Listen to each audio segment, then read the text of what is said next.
Nawalay siya at idinipa ang buong paligid. Dito ako nakatira noong hindi pa tayo magkakilala. Dapat pala ako magpasalamat sa mga taong humahabol sa akin ng araw na yun dahil sila ang rason kung bakit ako napilitang magtago sa kotse mo. Kilala mo ba mga humahabol sa'yo nung araw na yun? Naaalala mo ba mga mukha? Umiling siya. Nakatakip ang mga mukha nila ng itim na sombrero tapos nakaitim din lahat ang suot nila. Mahirap silang kilalanin. May pinaghihinalaan ka ba kung bakit ka nila hinahabol? Sila ang nasa isip ko. Yung taong gumahasa sa akin. Siguro gusto na niya ako mawala sa mundo para hindi na malaman ng ibang kasalanan niya. Simula kasi nung may nangyari sa akin, ramdam ko may sumusunod lagi sa akin sa man ako magpunta. Pero nung araw na iyon, hinabol talaga nila ako.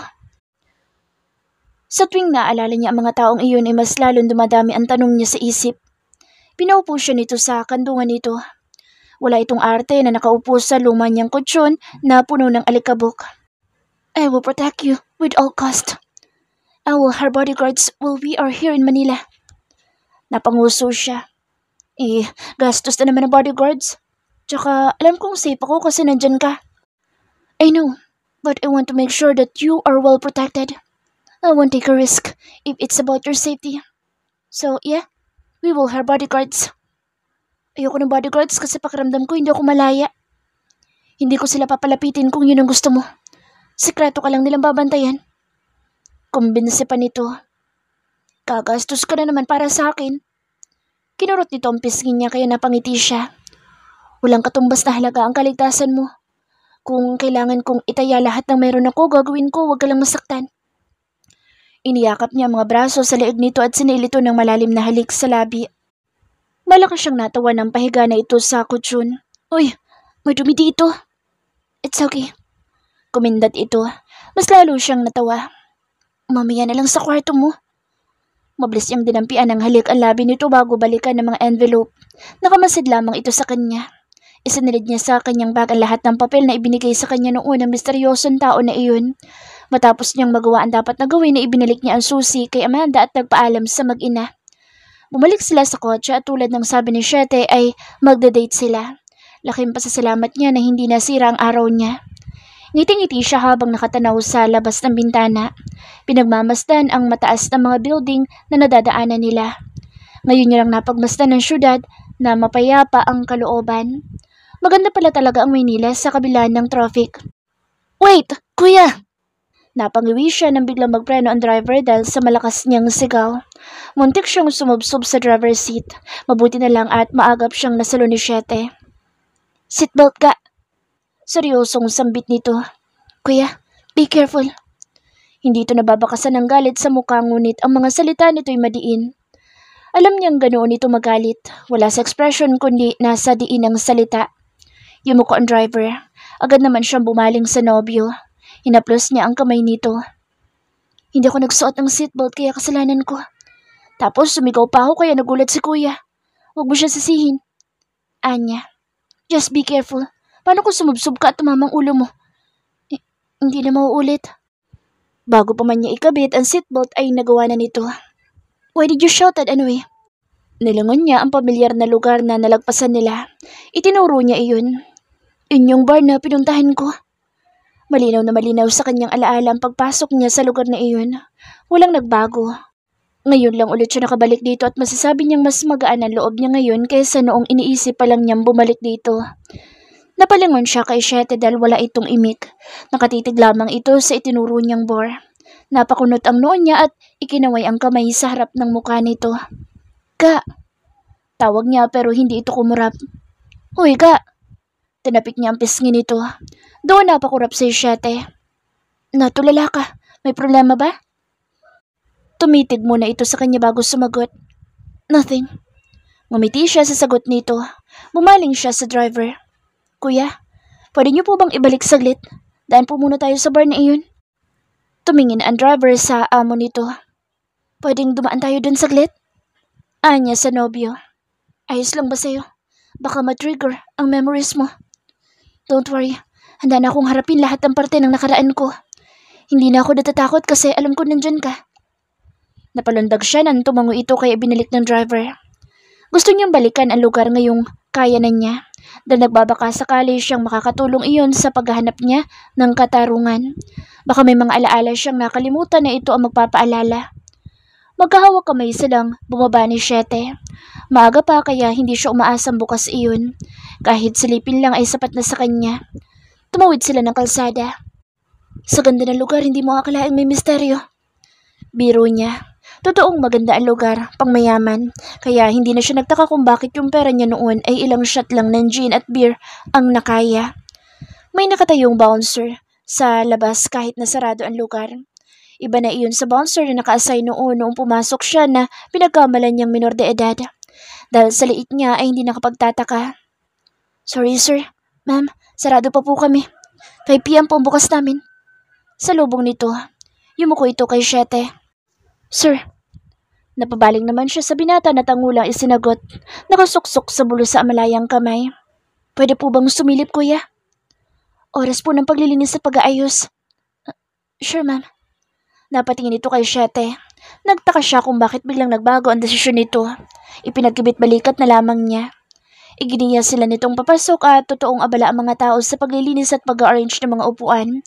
Pinagmasdan niya ang buong paligid. Nandoon pa rin ang counter kung saan siya nag-order. Wala halos pinagbago. Ang mga design ng upuan at mesa ay nag-iba.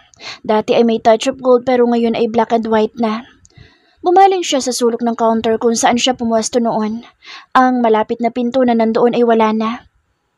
Nagbago na ho pala. Wala na doon yung way na parang VIP rooms. Kung hindi ako nagkakamali ng tanda. Tumango ang bouncer. Yes, ma'am.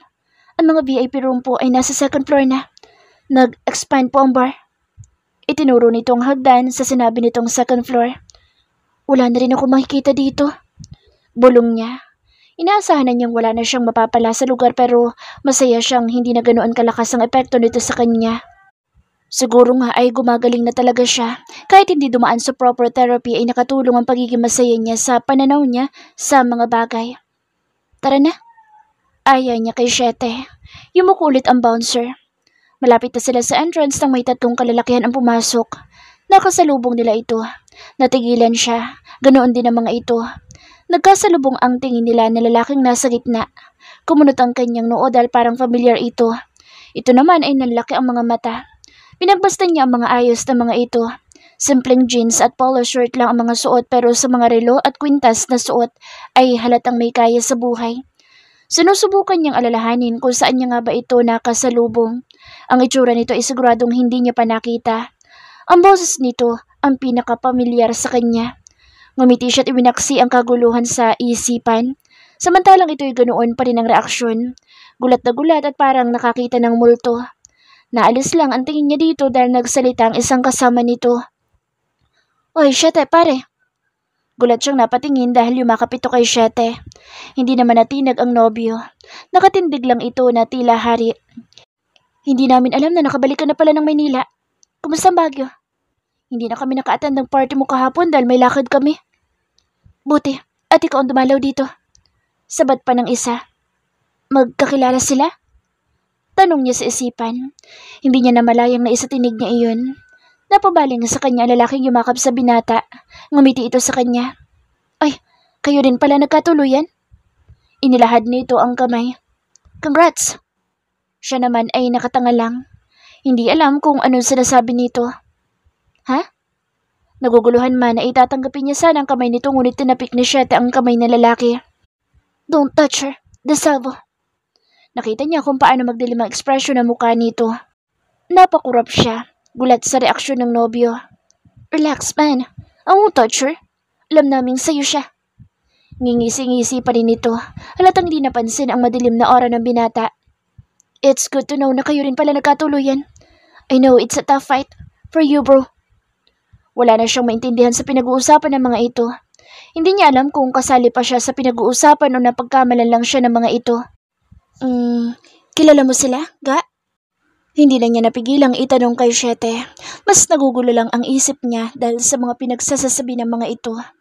Lumabot ang ekspresyon nito nang tumingin sa kanya. Ngumiti. Don't mind them. Pakilala mo naman. Go on, DeSalvo. One more word and I'll cut your tongue. Pagputol nito sa sasabihin ng isa. Pasensya na, bro. Agad na hinila na lalaking pamilyar sa kanya ang boses. Ang dalawa nitong kaibigan palayo sa kanila. Nilangon niya ang mga ito na patungo sa counter. Muli silang nagkatitigan ng lalaki. Napakarami ng tanong na pumapasok sa kanyang isip. Bakit parang puro kaguluhan ang meron siya ngayong araw? Bakit kilala ng mga ito si Siete pero itinatanggi nito? Bakit sinasabi ng mga ito na sila din ang magkakatuluyan? Kilala ba siya ng mga ito? Paano? Kailan? Tahimik siya hanggang sa makabalik sila sa sasakyan. Ganon din si Siete. Natulala siya sa kakaisip ng mga kasagutan. Napabaling lang siya dito nang hawakan nito ang kamay niyang nasa hita. Iniisip mo ba yung nangyari kanina? Tumingin siya dito at tumango. Ayaw niyang magsinungalin. Naguluhan lang ako, bakit parang kilala nila ako? Bakit sinasabi nilang tayo rin pala nagkatuluyan? Wala naman tayong nakaraan. Pero bakit sinabi nila ang mga iyon? O napagkamalan lang ako at may iba ka pang babaeng pinakilala noon sa kanila. Pinisil nito ang kamay niya. Hinahaplos ang likod noon gamit ang hinlalaki. Wala akong ibang babaeng ipinakilala. Nagsasalo siya sa babaeng una ipinakilala nito pero kung wala, ibig sabihin ay siya nga ang tinutukoy ng mga ito. Kaibigan mo sila, di ba? Hindi naman sila aasta ng ganoon kung hindi. Bakit mo itinatanggi? Alam niyang parang praning ang dating niya sa kanyang mga tanong pero hindi niya mapigilan. Kaibigan ko sila dati. Ngayon, hindi na. Bakit parang kilala nila ako? Nag-iwas ito ng tingin. Mabilis kumalat ang balita tungkol sa relasyon natin. Pinagmamalaki kita at lalo ng pamilya ko kaya hindi posibleng malaman nila ang tungkol sa atin. Napayuko siya. Naisip na niya ang ganoong mga bagay pero hindi niya alam kung bakit hindi siya kumbinsido. Pakiramdam niya, may mali. Pero may tiwala siya kay Siete. Kung may mali, alam niyang sasabihin nito. Pasensya na kung parang nagdududa ako sa mga tanong ko. Naguluhan kasi ako sa mga sinabi nila na parang matagal na nila akong kilala at parang may relasyon tayo. Huwag mong pansinin ang sinasabi nila. Mga maluloko mga iyon kaya ganoon ko magsalita. Tumango siya. Napasimangot. Hindi naman siguro ikaw yung nang rape sa akin, di ba? Anya. Nalalaki ang mga mata ni Siete. Umawang ang bibig nito. Bigla siyang natawa ng malakas. Ay, yung bibig mo baka mapasukan ng langaw. Why did you come up with that conclusion? Wala lang naman. Huwag mong seryosohin. Napapraning lang ako kasi sa daming tanong na nabubuo sa isip ko. Naalala ko lang yung pelikula na napanood namin noon sa probinsya. Yung babaeng na-ilove sa lalaki na rape sa kanya na hindi niya alam. Masyado lang akong desperada. I'm offended. Seryosong sabi nito. Agad niya naman itong niyakap ng mahigpit at nilambing. Sorry. Sorry na. Bigla lang kasi pumasok sa isip ko. Alam ko namang napaka-imposible. It's not a good joke. Isiniksik niya ang mukha sa kilikili nito. Opo, hindi ko na po ulitin. Sorry po ga. Hindi siya nito pinansin. Hinalikan niya ito sa pisngi. Sorry na po, hindi na po mauulit, promise. Napangiwi siya dahil wala itong reaksyon sa paglalambing niya. Nainis siya. Itinulak ito at tinalikuran. Umarap sa bintana ng kotse. Ikaw na nga sinusuyo, ayaw mo pa. Eh di wag. Pinagsisisihan ko naman ang biro ko eh. Alam kong mali. Humalukip-kip siya. Ilang minuto silang binalot ng katahimikan. Kahit ang driver na nagpapatugtog ng radyo kanina ay natahimik. Lihim siyang napangiti nang maramdaman ang yakap nito sa bawang niya. Fine. Apology accepted. Sabi niya, hindi mo ako matitiis. Abot langit ang ngiti nila pareho ng kanyang future mother-in-law. Natupad din ang gusto nito na mag-shopping sila. Matapos nila mag-date ni Siete na sobrang naging masaya siya, ay ang ina naman nito ang nakasama niya kinakahapunan. Malapit na ang gabi na makauwi sila. Nalula siya sa presyo ng mga pinamili nila. Para silang mga batang nagpilitan bago siya nito mapapayag na bilhan ng mga mamahaling damit. Sa totoo lang ay hindi niya iyon kailangan dahil kahit sa tiyanggi lang siya bumili ng mga kasuotan ay ayos na. But Mrs. Miller is always a Miller. Pabiro pa siya nitong sinabihan na magtatampo ito kapag hindi siya pumayag. She wants to please her mother-in-law like her own mother. She has no choice but to agree. Pagpasensyahan mo ng anak ko. Ganyan talaga ang mga yan. Mga mana sa ama. Mga paranoid pagdating sa mga babaeng mahal nila. Natatawang sambit nito bago inilapag ang mga paper bags sa couch. Ayos lang po. Masasanay din po siguro ako. Kanina napansin niyang may sumusunod sa kanila. Sabi nito ay agad na nag-hire sa Siete ng mga bodyguards na magbabantay sa kanila. bago pa man sumapit ang tanghali. Kinabahan siya nung una pero mismo ang ginang ang nag-assure na nasa mabuti silang kalagayan. Hindi niya alam na ganoon kabilis magdesisyon ng binata pero ano pa man ay natutuwa siyang mahalaga dito ang kaligtasan niya. Nag-enjoy ka ba? Nakangiti siyang tumango. Opo, kahit nagpilitan pa po tayo. Malakas itong tumawa. Sinabihan na ako ng bunso ko na mahirapan akong kumbinsihin ka na tanggapin ang mga regalo ko. But of course, I won't stop insisting what I want. Hindi lang po ako sanay sa ganito. Ngumiti ito. Masanay ka na. Lahat ng mga binata ko kapag nai-in-love, hindi lang nila gusto na masaya ang mga girlfriends sila. Gagawin nila ang lahat para maging masaya kayo. At ganoon din ako.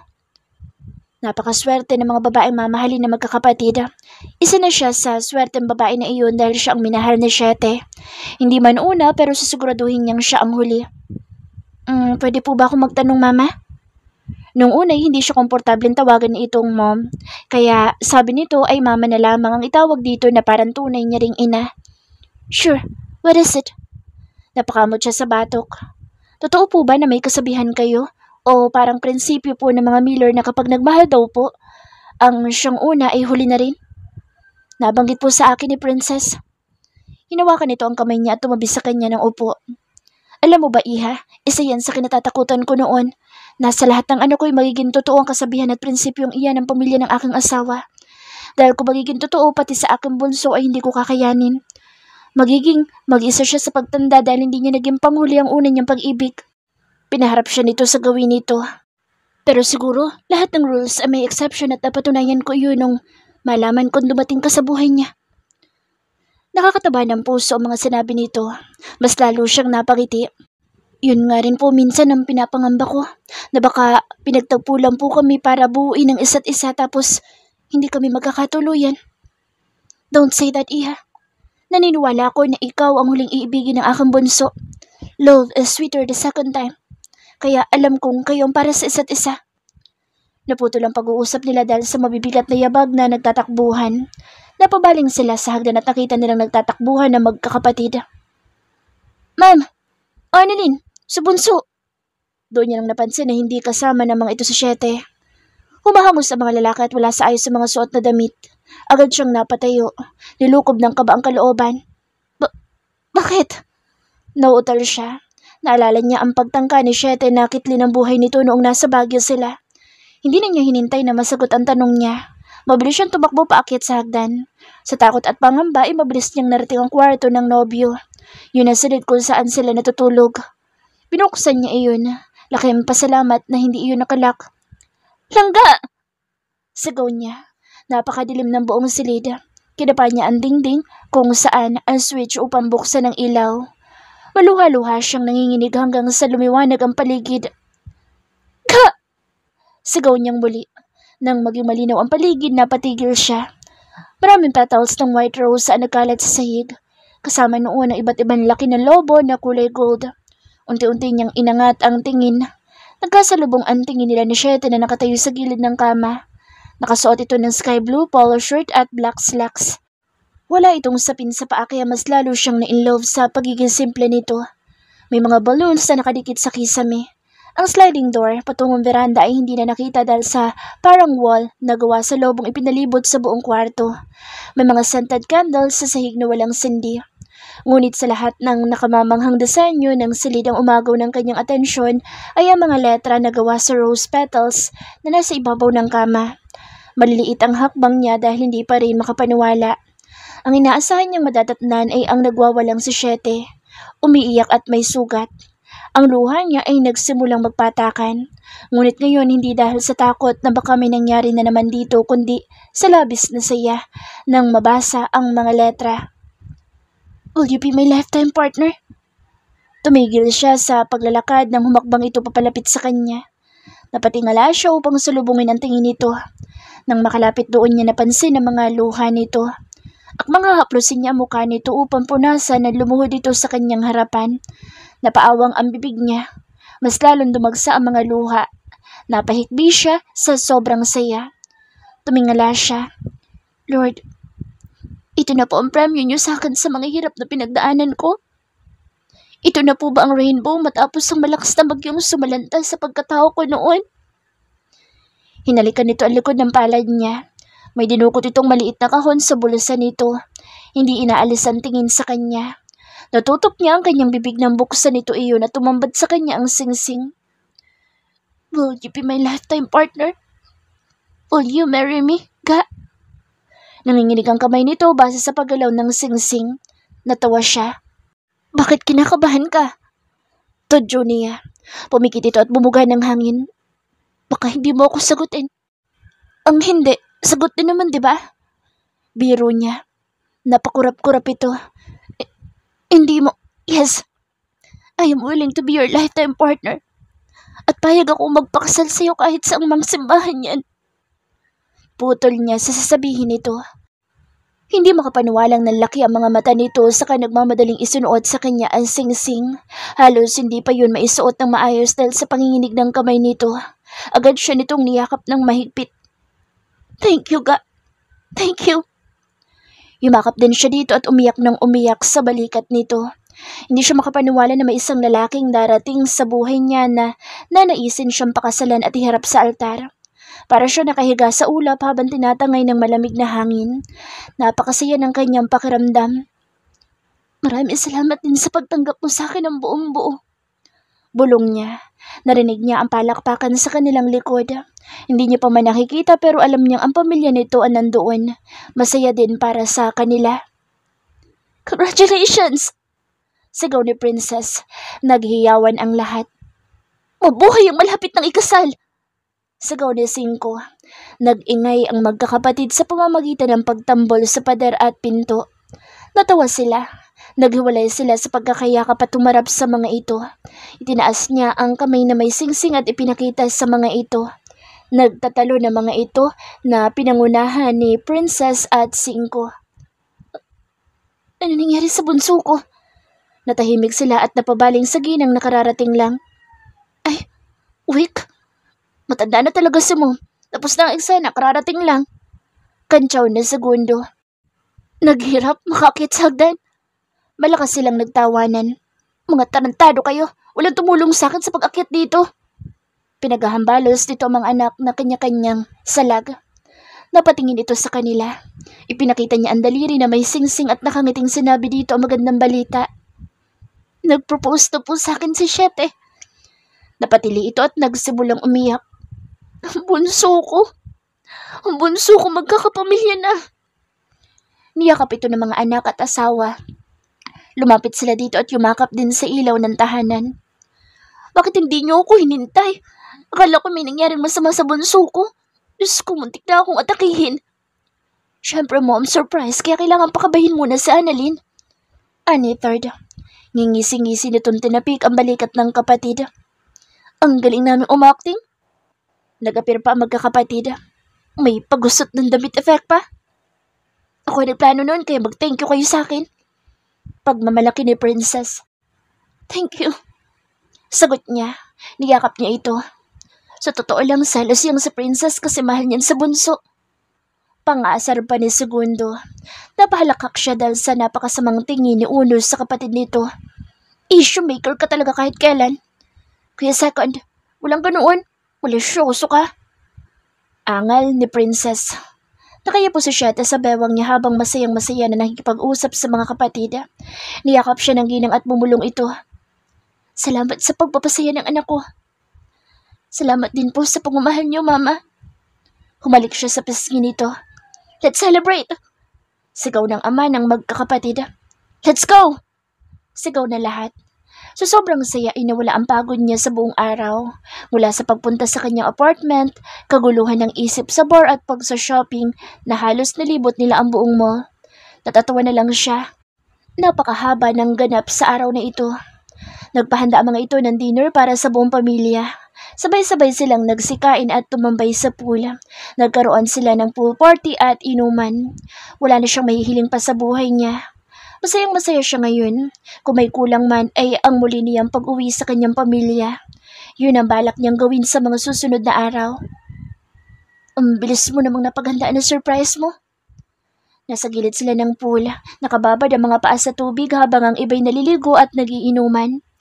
Mula nung umalis tayo ng Baguio, pinaghandaan ko na ito. Manap lang ako ng timing. Pag alis nyo kanina ni Mom, tinawagan ko lahat ng mga kuya ko pati na si Princess para magpatulong. Dinamay ko na rin mga katulong namin para mapadali. Natawa ito. Pwede ba ako mag-request? Nakatingin siya sa asul na tubig.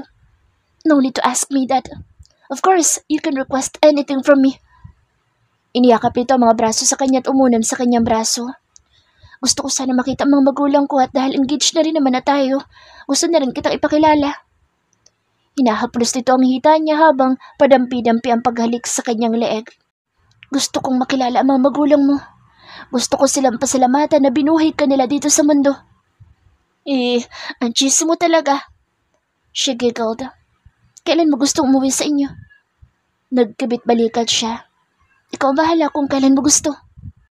Anytime you want. Pinagsalikop nito ang mga kamay nila. Tinitigan ang sing-sing na nasa palasansingan niya. Bagay na bagay sa'yo. Oo nga. Hindi na naman niya mapigilan ang kilig. Na maging asawa ko.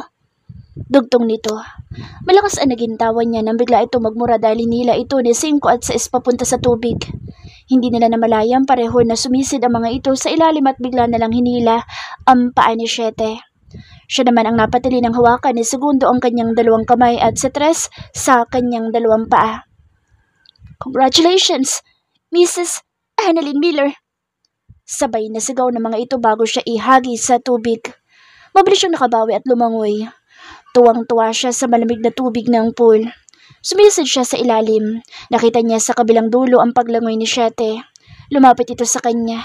Sa ilalim ng tubig ay siniil siya nito ng halik. Binibigyan nila ng hangin ng bawat isa kaya tumagal sila sa ilalim. Hoy, aho na! Alam namin nagalikan kayong dalawa. Ani 5. Panira ka talaga ng moment ng iba. Danig niyang sabi ng ina. Umahon sila at natawa na lang sa kalokohan ng mga kapatid nito. Sino mag-aakalang may 7th Miller na dadating sa buhay niya. Lalaking handang ibigay sa iyo ang mundo maging masaya ka lang. Ilang araw matapos ang proposal ni 7 ay napagpasyahan nilang bumalik sa Baguio. Tinapos dito ang trabaho sa Maynila ng mga 1 linggo. Nagpasalamat pa ito dahil pinakawalan siya ng mommy nito. 2 buwan na lumipas mula nung naging fiancé niya ito. Hanggang ngayon, hindi pa rin siya makapaniwala na malapit na silang ikasal. Napag-usapan na rin ng pamilya kung kailan at saan gaganapin ang pinakamasayang parte ng kanilang buhay. Hindi niya inaasahan ang pagiging mabilis ng mga pangyayari dahil sigurado siyang mahal niya ng labis ang nobyo kaya't handa siyang makasama ito habang buhay. Ka, breakfast is ready. Rinig niyang tawag ni 7. Nakaharap siya sa kanyang vanity mirror habang tinititigan ang napakagandang sing-sing sa kanyang daliri. Hindi pa rin makapaniwala na nag-propose na nga ito sa kanya. Walang humpay na ligaya ang ipinaparanas dito sa kanya. Parang napakagandang fairy tale matapos ang malungkot na buhay. Nakangiti siyang humarap dito nung pumasok ito sa kwarto niya. Kahit nasa iisang bubong sila nakatira at malapit ng ikasal ay narespeto pa rin ito ang gusto niyang hiwalay pa rin ang kanilang mga silid hanggat hindi pa sila kasal. Naglalambing siyang yumakap sa bewang nito. Sabi ko ako na magluluto eh. Inayos nito ang hibla ng kanyang buhok na tumatabing sa kanyang noo. Ako ang dapat na nagluluto. Kahit dumating ang araw na uugod-ugod na ako, gusto ko pa rin pagsilbihan ka. Oo, bakit ang swerte ko sa magiging asawa ko? She giggled. He licked his lower lip and smirked. Mas swerte ako sa'yo. Kung alam mo lang na madaming gustong-gusto maging asawa ka, hindi mo ba napapansin ang mga tingin ng mga babae sa'yo kapag lumalabas tayo? Umiling ito. Hindi. Paano ko mapapansin ng iba kung sa'yo lang ako nakatingin? Napanguso siya. May ipapakita ako. Sure, akin na. Nanlaki ang mata niya nang tangkain itong hubarin ng t-shirt niya. Malakas ang tawang, pinigilan niya ito. Uy, hindi yan. Tumatawa pa rin. Ano? Kumunot ang noon nito. Kinandatan niya ito at humalik sa tiyan nito. Pasimple niyang dinukot sa kanyang bulsa ang maliit na bagay na gusto niya ipakita dito. Kagabi niya pa gustong-gustong ipaalam dito pero nagpigil siya upang sorpresahin ito. Alam niyang tulad niya magiging masaya din ito. Kinuha niya ang palad nito at ipinatong doon ang maliit na aparato. What's this? Naguguluhang tanong nito. Nagkibit-balikat siya. Tingnan mo. Dahan-dahan itong binuksan ang palad at natulala na makita ang nilagay niya. Kinakabahan siya habang hindi kumukurap na hinihintay ang susunod nitong reaksyon. Napaiktad siya nang bigla itong sumigaw. Yes! Ang pagiging kalmado at misteryoso nito ay nawala. Nagtatalo nito sa tuwa habang hindi makapaniwala sa hawak na pregnancy test. Maluha-luha naman siyang pinagmasta ng abot mata nitong ngiti. "Two red lines, right?" Tanong nito. Nangingilid ang mga luha. "You're pregnant ga, right? I'm not dreaming?" Dahan-dahan siyang tumango. Tuluyang pumatak ang pinipigil na luha dahil lumuhod ito sa kanyang harapan at umiiyak sa kanyang kandungan. Inaplos niya ang buhok nito habang nakasubsob sa kanyang tiyan. "Magiging tatay na ako." Mas lalo lumakas ang pag-iyak nito. "Ga, I'm a father." "Oo, tatay ka na." Pinunasan niya ang luha. Pinupog nito ng halik ang kanyang tiyan. Alam niyang matutuwa ito sa pagbubuntis niya pero hindi niya akalain na magiging ganito ito kasaya. "Baby, I'm your daddy. Can you hear me? Hindi ka ba nasisikapan dyan?" Natawa siya dahil sa pagkausap nito sa kanyang tiyan. "Hindi ka pa maririnig yan kasi maliit pa." Right, magpapacheck up tayo ngayon para malaman natin kung okay lang siya at kung ilang buwan na." Nagkibit balikat siya. "Siguro mga 1 month pa lang. Kahapon nung pumunta tayo sa palengke, dumaan ako sa drugstore nung busy ka at bumili ng pregnancy test." Sumimangot ito. "Bakit hindi mo ko isinama?" "Gusto kitang surprise. May hinala na rin ako na buntis ako dahil iba palagang pakiramdam ko. Isa pa, paano hindi ako mabubuntis kung ginawa mo akong meal 3 times a day?" Pabiro niya itong inirapan.